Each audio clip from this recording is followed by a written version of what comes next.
दिल टूटा है कभी?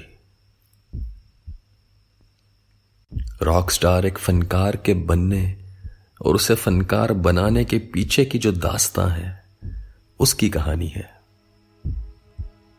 एक शख्स जो अपने दिल के टूटने के इंतजार में फनकार नहीं बन पाता, और जब फनकार बन जाता है तो उसे फनकारी से ज्यादा अपने दिल की फिक्र होती है।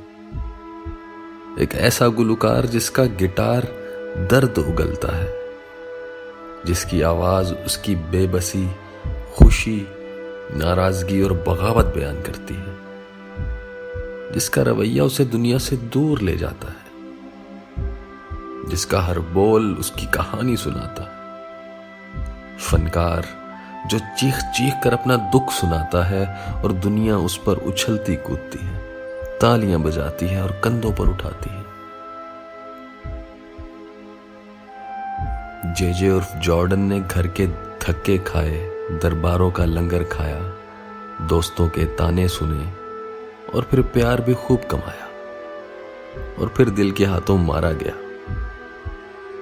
उसका दिल उसके शौक पर हमेशा बाजी ले गया।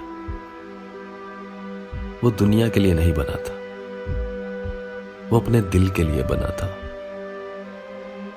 वो एक टूटे हुए दिल के लिए बना था।